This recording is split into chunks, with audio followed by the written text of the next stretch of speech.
Hello, everybody, and welcome to another episode of the Rocker Dog Podcast, the show that talks to musicians about their dogs and the many wonderful aspects of these canine companions. I'm your host, Tim Dill, coming to you alongside my in-house dog expert, Charlie the Golden Doodle, and today we are very excited to bring you our talk with drumming legend Mike Portnoy, whose resume is as long as it is distinguished, but as of late he's been touring the globe with the Winery Dogs and recently made headlines with the announcement of his reuniting with Dream Theater.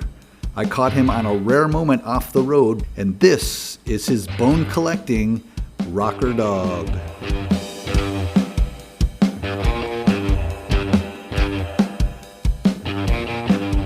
I am Mike Portnoy, and this is my dog Mickey right here.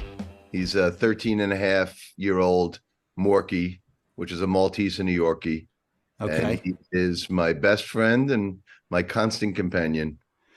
Well, that's exactly where I wanted to start, because going through your social media, I hear you gush about him very often, and he seems to bring you so much joy. And my question is, why? Well, I mean, dogs are, what's the expression? It's unconditional love. Right. They are there to just love you.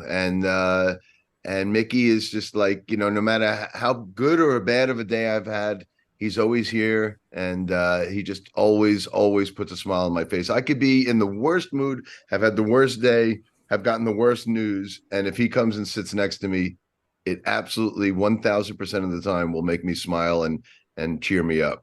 Love to hear that. You often write when you're away on tour that you can't wait to give him so many hugs, kisses, and cuddles, and you can't wait to get home to see him. And my question becomes, does your family ever say, hey, what about us? They're totally understanding about it, because anytime I come home from a tour or trip, I immediately go to him first. And my wife and my kids totally get that and are cool with it. And, the thing I always say is like, I could text and FaceTime and call my wife and my kids when I'm away, and they know when I'm coming back, and they know that I am coming back. But with Mickey or any of my dogs, in the past, they don't know. I can't text with them. I do FaceTime with them, but they have no idea what the hell's going on. So he's always the focus the minute I walk through that door coming home from a tour, and I immediately go to him. And he's crying and wagging his tail, and then comes my wife and kids, and they totally get it. They're totally cool with it, because they're the same. When they come home, they go to Mickey first as well. And I take no offense to that. Good to hear. Good to hear. Now, you mentioned dogs of your past. Let's touch a little bit upon that. But first, let's go back to 13 and a half years. So we're back in like the 2010s. What was going on in your life at that time, and how did Mickey come to enter it? Well, my previous dog, Bongo, who my wife and I got Bongo before we even had kids. So, shortly after we got married, we got Bongo in 1996. In any case, jump forward, and Bongo passed away at the beginning of 2010, leaving our family with just Maggie, who was our Shih Tzu poodle at the time. In any case, long story short, when Bongo passed, we were obviously completely devastated, and spent many months with just Maggie, and always talked about maybe getting another dog. And jump forward to July of 2010, I was actually on tour with Avenged Sevenfold at the time. And all of a sudden I received a picture from my wife of this little puppy dog in the driveway. And I'm like, who is that? And she was like, well, this is your new puppy. I had a day off. I was out with Avenged Sevenfold, but we had a day off in the Pennsylvania area where I live about 2 days later. So I was able to come home in the midst of the tour and have a day off at home with all of Avenged Sevenfold. So they were with me when I got off the bus and met Mickey for the first time, who hadn't been named yet. And actually the Avenged Sevenfold guys, particular Zachy Vengeance, I think was the one that maybe suggested or encouraged going with the name Mickey. And we named him there and then. And that was my first time meeting him, but he had been home for a couple of days at that point. Was that name indicative of anything? Was he a baseball fan? Is this Mickey Mantle or anything in particular? He had to be an M, because I'm Mike, my wife is Marlene. So once we established a couple, a husband and wife with M's, we named our children Melody and Max. Okay. And then everybody after them was an M. So we had Maggie, we had three cats named Magic, Mittens, and Minnie. So we knew we that this little guy had to have an M. So Mickey was it was perfect. It really fit him perfectly. But it wasn't really because of Mickey Mantle or anybody in particular. It was just an M name that really fit with the family. Okay. And did he and Maggie get along right off the bat, or was there kind of a warming up period? Yeah, they got along immediately. In fact, I have pictures of me coming off the Avenged Sevenfold bus in the front lawn, meeting Mickey for the first time, and Maggie being with him and cuddled up, and they were kind of wrestling together. So yeah, they immediately were inseparable, and were until Maggie passed away in 2017. But they were pretty much always inseparable all those years together. And what kind of dog was Bongo? Bongo was a mix between a golden retriever and a terrier. She Okay. was a little bigger than Mickey and Maggie. Mickey and Maggie are very, very tiny, but Bongo was about 35 pounds, kind of mid-sized dog. And I mean, she was my first child, even before we had children. Bongo was my first baby. And did you grow up with dogs? Part-time, from when I was around 3 years old till about 13 years old. We had a German Shepherd that lived with us, and then my parents got divorced, and then Shep was our dog. Shep went with my stepfather in the divorce, so at that point we would just see her on the weekends. And then I had my blood father, who lived in California at the time all through my childhood, and he always had dogs. So when I was visiting my stepfather on the weekends, I would see Shep. But when I was going to California to visit my real dad a couple times a year, I would be with his dogs. And at one point, he had five dogs at some point. He lived in Carmel, California, and usually had two to three dogs at any given time. But at one point, it was up to five. So yeah, Wow. my childhood, I always had dogs on the weekends. I didn't have one in my home at home with my family, but always with my stepfather or my father when I visited them. Okay. I like your t-shirt. Did you wear that especially for us today? I did. This is a fan gave this to me. This is the winery dogs, but redone as our dogs. And there's Mickey with a pair of drumsticks, and he's got a blue beard and a bandana Nice. and glasses.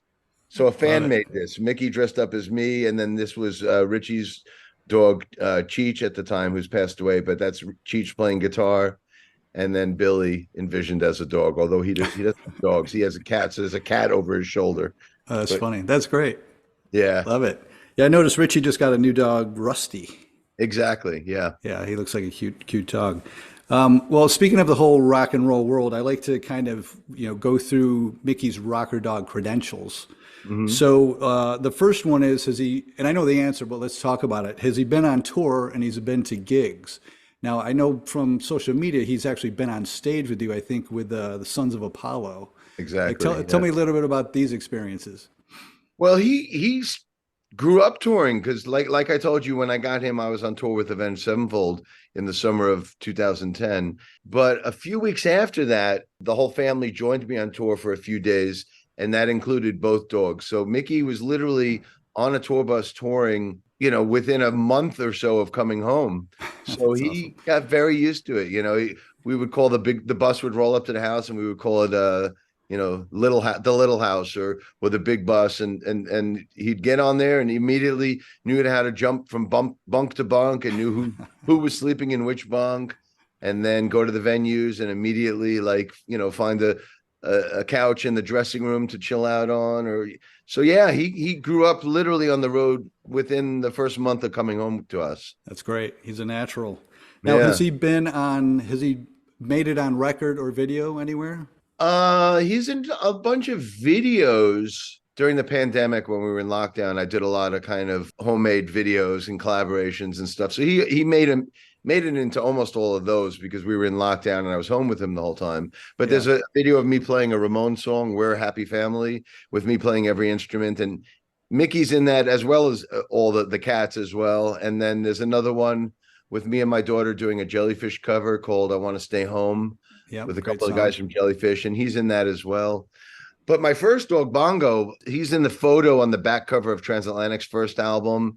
And he was also in one of my instructional videos in the studio with me. Bongo was a studio dog that I would take to the studio with me all the time. So she had been everything from Bear Tracks to Millbrook Studios to the Hit Factory in New York. She was a studio dog that I would take with me everywhere. Now, would you see in that particular instance, when you bring her to the studio, how welcome she is by other people and how they can kind of let their guard down and welcome a dog in and kind of, the effect it kind of has on everybody?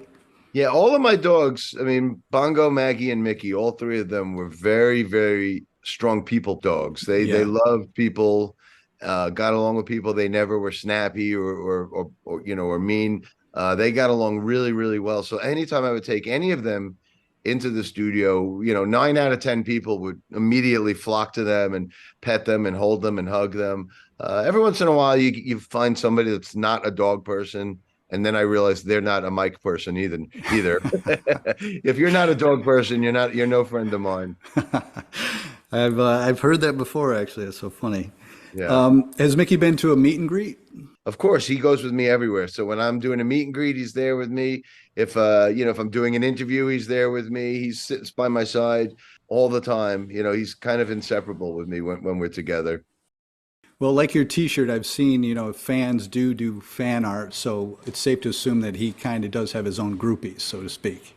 Yeah, I've gotten some of the most amazing gifts from fans that are things that are, pertaining to Mickey. Everything from crystals with like 3D photos of the two of us together to paintings to, everything in between, blankets and teddy bears, everything with pictures of Mickey or dogs that look like Mickey. And everybody's been so cool about it. And he opened up his own Instagram a couple of years ago, and he's got a lot of followers. So everybody really, really has really been so kind and loving to him. Yeah, he's got 12.6 thousand followers on Wow. Instagram, that's impressive, Mickey. And on that note, we'll get into this a little bit later. I want to check in on his health, but just on the subject of the fans, when you did post about his latest surgery, he got 30,000 likes on the post that you did and 900 comments, Wow. which I assume were all supportive comments. So that's Yeah. amazing how his reach of your fan base that he affects.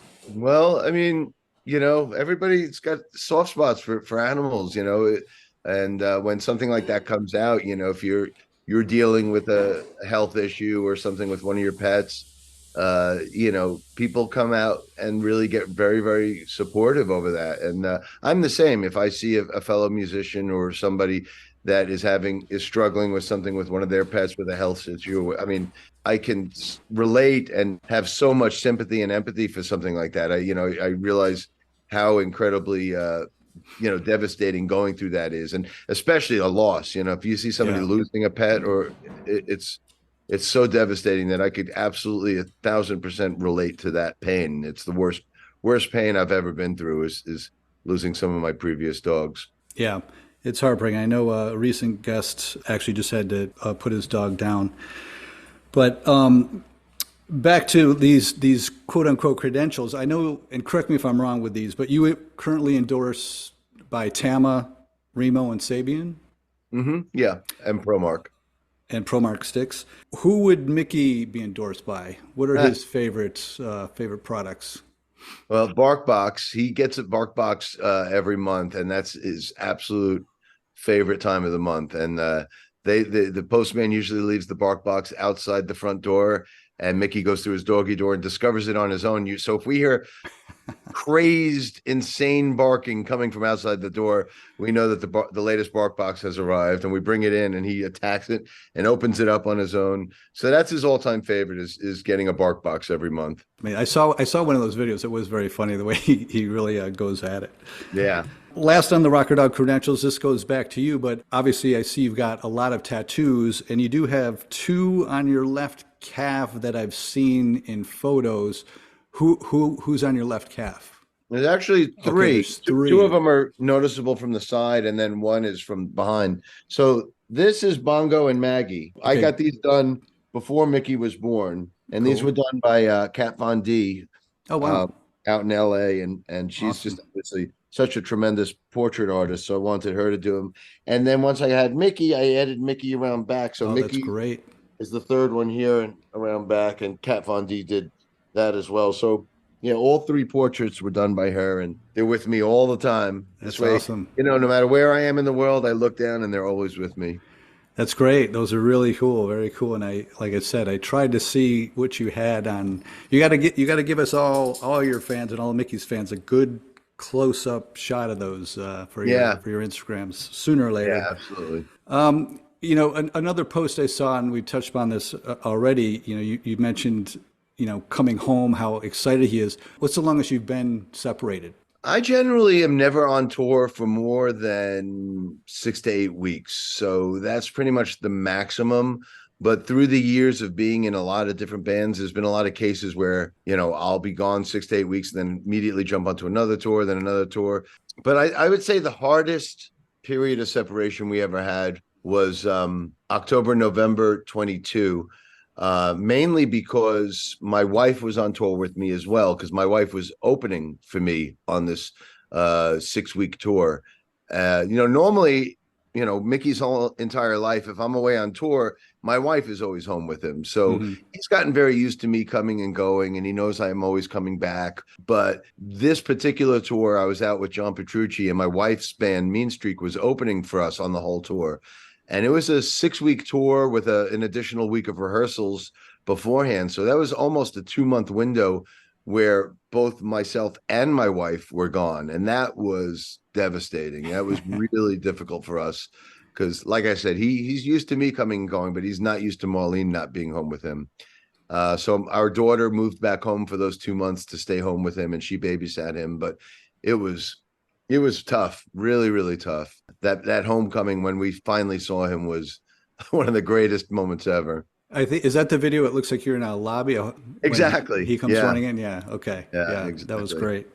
Now, did he change any behavior? Like, did he have separation anxiety once you got back? Like, my dog, I feel like doesn't trust me. If ever I'm gone for a week, then he'll follow me everywhere in the house because he thinks Right. I'm leaving again. Is there any telltale signs of that? I think like I just said, I think he's definitely used to it with me because his whole life I've been coming and going like Yeah. that. So I Yeah. think he kind of knows, oh, daddy's going and daddy's back. But I think that experience of Marlene being gone for almost 2 months definitely affected him. I think he, first of all, bonded a lot more with our daughter Melody. Ever since that tour, he's really, really been even more close with Melody than he was in the past. And I think also, I think, I think he was a little mad at Marlene, my wife, for a little while. It took him a little while to forgive her. Okay. Yeah, I was just looking at him just now. And let's circle back and talk a little bit about his health. How's he doing? He's doing great. This is his second bout with cancer. The first one was February 2010, like right before COVID and lockdown, about a month before that all happened.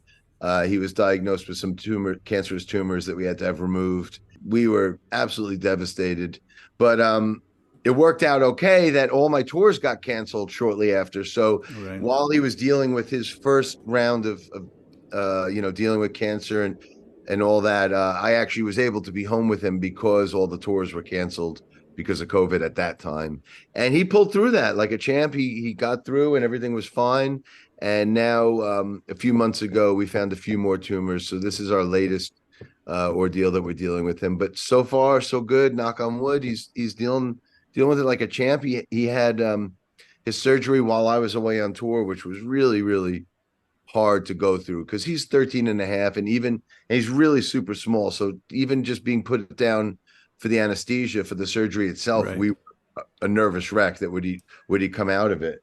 So yeah, this latest surgery, I was away in Europe.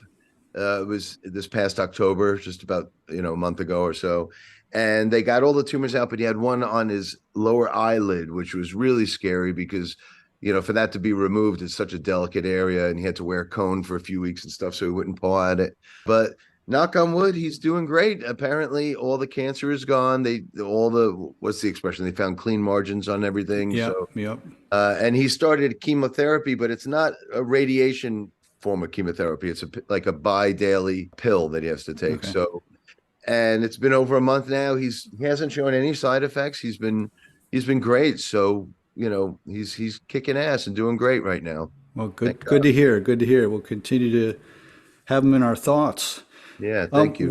What happened back in September 2019? The post was he woke up unable to move, and I Mm. believe it was back issues. Yeah. What was the Yeah. story behind that? Well, once he hit around 10 years old or so, he started to be a little less active than he used to be, a little less flexible. When he was a pup, he was just bouncing off the walls like crazy. But, once he hit around 10 or so, he started to have backaches, and he would twist, maybe twist or sprain something. And Right, anyway, yeah, so that was a bit of a scare because they were saying he was having degenerate bone disease or something like that. right. So at that point, we had to stop him from jumping, doing a lot of jumping and a lot of bouncing and running. We had to keep him in a cage for a little while. I guess with that, if it gets really bad, they could end up in a wheelchair where their back legs, they can't Yeah. walk anymore. So we were really scared about that, and we had to really keep an eye on him. And now that he's a bit older at 13 and a half, he's slowed down anyway. He doesn't run around or chase anything like he used to. The extent of his energy these days, he has a squeaky toy named Bumblebee.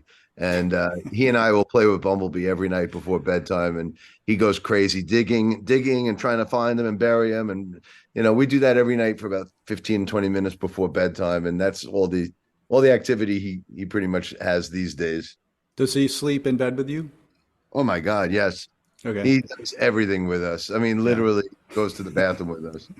But yeah, I, he I sleeps I right know how it between is. my wife. He's the king of the bed. Awesome. The bed is filled with bones and toys. I mean, Yeah. yeah. Well, I wrap up every show with what I call zoomies. That's the last 5 questions. The first question is, do you kiss Mickey on the mouth? I have, but he's not a fan of it. He's Okay. very, very particular when you go towards his mouth. And every once in a while I'll sneak one. But it's not a common thing. I'm always kissing him on the head or on his side or whatever. I mean, I'm constantly kissing him, but very rarely on the lips, only Okay. because he's not having it. Yeah. Okay. Question two is if Mickey had a theme song, what would it be? It's Mickey from Tony Oh, Basil. from Tony Basil. Oh, Okay. Hey, Mickey, you're so fine. You're so fine. You blow my mind. Hey, Mickey. he knows it. He's like, yep, that's my tune. You're a lucky dog, Mickey. No, I'm the lucky one. Question three is when he is on tour, what would he insist be on the tour rider? Bones and greenies. He loves it. But it's weird with Bones. He doesn't eat bones. He collects them. He's the bone collector. I saw that in Um, post recently. yeah, he does. He every time we give him bones and rawhides, he might like eat the chicken wrap on the outside, but he doesn't actually eat the bone themselves. So there's just collections of dozens of bones all throughout the house. The little rawhides that Yeah. he just collects and barely eats them. The only thing he'll eat greenies if we give him that, or maybe bacon strips. But he's not one of those types of dogs that is a beggar. He's not He's not motivated food by food motivated. or Yeah. snacks. Not at all. He's a Yeah. very, very, very picky eater. He's not the type to be barking and begging for food or treats. Very, That's very good. rarely. Yeah. That's good. We like that. Question four is do you use a dog voice to speak to him? Oh my God. Well, my wife and my daughter, they have a voice of him that speaks to Yes. me. And And so yeah, we talk to him in normal voices. Maybe we'll go high a little bit. Actually, I do have a little. My voice is like it's like a dolphin speak. Like I'll just be like, and he knows what I'm saying. Watches you. he's like, that high pitched hurts my ears. That's my talk to him. But really, the best is my wife and my daughter. They both have Mickey's voice, and they just constantly talk to me. They'll be like, "Dad, what are you talking about? Why all of a sudden I have all my bones over here? Why?" And anytime I try to do Mickey's voice, they mock me. They say I'm horrible at it. Well, I love to hear that. I love when people personify the dogs. It's always funny to hear what personality they give to the dog. So Right. I'm curious to hear your wife and your daughter. Last but not least, is there a dog organization or service that could be a rescue, a walker, a vet, anyone you'd like to just give a shout out to and put a spotlight on? Oh, I wish there was. Honestly, I don't have one though. I didn't Okay. really think of that, but any and all of them are just so great, and I'm so glad that kind of stuff exists. But yeah, I Okay. don't personally have anybody I could recommend or shout out. Okay, no worries. Well, looking back on 2023, you've done literally thousands of things between, major stuff like, tours with winery dogs, but you have a lot of these one-offs. So going into 2024, I know Dream Theater was the big news. What are you looking forward to? Well, I do have a few one-off things, like you mentioned. The first of which is beginning of January, I'm playing the Bubba Bash, which is the Neil Peart kind of drum tribute show here in Philadelphia. So I have that. I've got Morse Fest with the Neil Morse Band in England in mid-January. End of January, I have a show with Metal Allegiance out in California. And then in March, I have Cruise to the Edge with Flying Colors. So those are all of my 2024 kind of one-offs. But as you mentioned, the big news is that I've rejoined Dream Theater and I'm back home with them. So we're going to start work on a new album after the new year. And that's my 2024 and beyond. It's really going to be all about focusing on being back with Dream Theater, making a new album, getting back on tour, which I cannot wait for. That's the thing I'm most looking forward to, is being back on stage with those guys and playing for the fans again. But yeah, in a nutshell, that's 2024 and beyond. It's all about Dream Theater for me at this point. Excellent. We look forward to it all because, like I said, you've got your finger in a lot of different pies, so it's always interesting to see where you pop up next. So, thank you so much for giving me your time and taking me through Mickey and Bongo and Maggie, and I appreciate you talking dogs with me. So, thank you. The pleasure is mine, man. It was awesome. Excellent. All right, we'll have my biggest obsession, but beyond drums. So yeah, I love talking about them. Drums and dogs. All right. Take care, Mickey. Have a good 2024, buddy. All right. Take care, Mike. Thank you. Thank you, man. Appreciate it. Bye-bye.